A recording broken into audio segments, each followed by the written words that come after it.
Merci pour donner cette occasion de partager mon point de vue.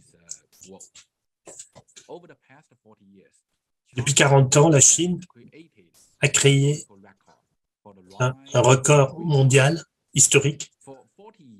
Depuis 40 ans, il n'y a pas eu de guerre, où on n'a pas participé dans aucune guerre. Et en même temps, il n'y a pas eu de réelle crise économique et financière. Ça a été donc un succès assez raisonnable.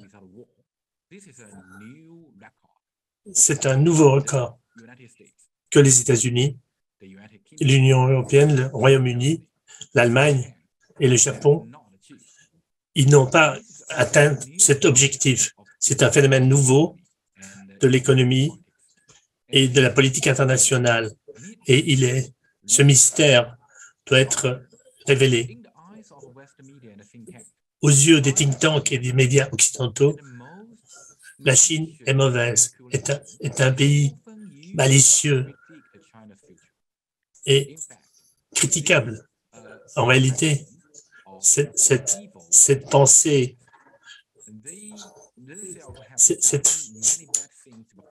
cette faction mauvaise en Occident, ils ont fait plein de choses mauvaises avant. Et ils pensent que nous, on va faire pareil. Ils pensent qu'en fait que la montée de la Chine représente une nouvelle civilisation. La Chine prône une coopération gagnant-gagnant, alors que l'Occident prône un jeu à somme nulle. La Chine veut négocier et discuter les litiges, alors que l'Occident utilise uniquement des carottes et des bâtons, et que la guerre finit par être un choix. La montée de la Chine est une innovation, est une mise à jour positive de l'histoire du monde. Le développement d'une grande puissance n'est pas à cause de guerre. L'Allemagne, les colonisations, tous les tâches de l'histoire occidentale, mais la stabilité, le développement, le dialogue, le gagnant-gagnant, c'est la contribution de la Chine à la civilisation humaine. En termes de développement international, la montée de la Chine a contribué pour 30% au PIB mondial pour 10 années consécutives. L'économie globale serait dans un état bien pire sans la Chine. La Chine a entrepris 60% de la construction des infrastructures en Afrique. La Chine a promu les exportations de biens et capitaux de tous les pays dans le monde.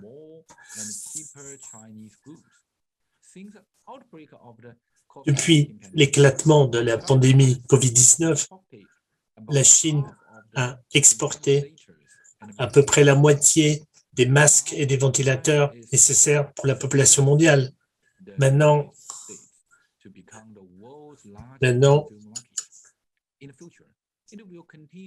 les États-Unis, la Chine commence à développer, à être donc la principale puissance économique du monde. Pour les pays en voie de développement, la Chine offre des nouvelles options par rapport au passé.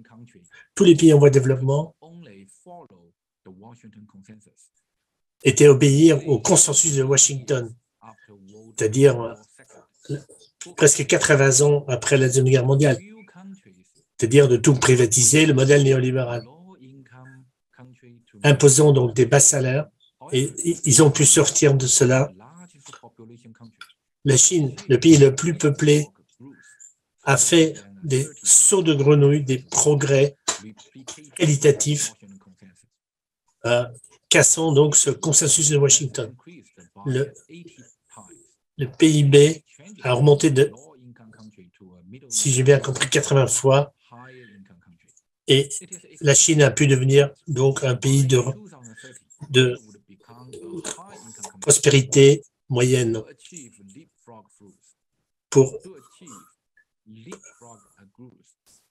Pour bénéficier donc de ces sauts de grenouille, Beaucoup de pays en Afrique, en Amérique du Sud, en Asie, suivent, étudient et adoptent le modèle chinois et viennent pour apprendre des experts chinois.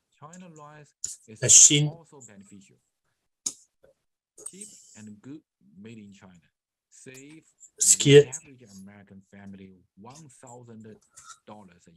le Made in China permet à chaque Américain d'épargner $1000 par an.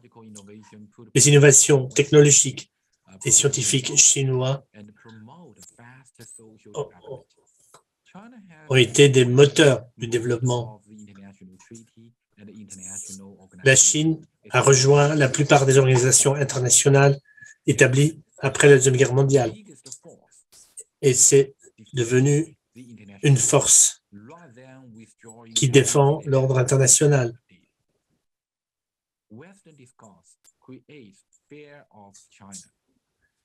Le discours occidental, c'est de créer la peur de la Chine.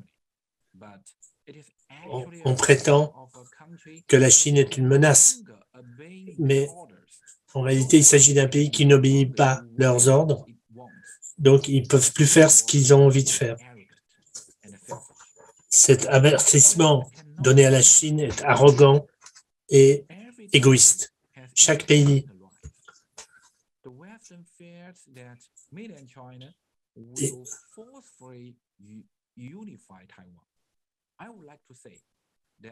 l'Occident prétend que la Chine veut annexer Taïwan. En réalité, Taïwan fait partie de la Chine.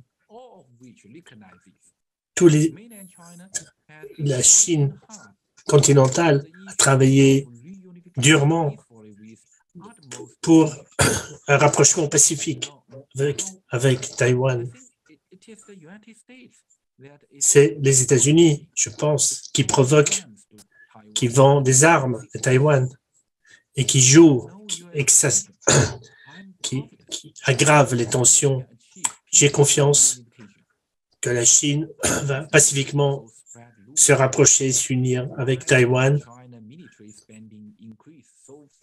Alors les gens demandent pourquoi les dépenses militaires remontent tellement vite en Chine. Il faut bien se rendre compte que les dépenses militaires américaines, c'est 3 fois que ceux de la Chine. En 1999, les États-Unis ont bombardé l'ambassade de Chine au Kosovo. Des porte-avions qui passent régulièrement devant les côtes chinoises. La réalité, c'est que les États-Unis menacent la Chine. Ça, c'est la réalité. Même si la Chine peut encore améliorer ses capacités de défense, toutes les frictions entre la Chine et les États-Unis ont été essentiellement provoquées par la Chine, par les États-Unis. Il faut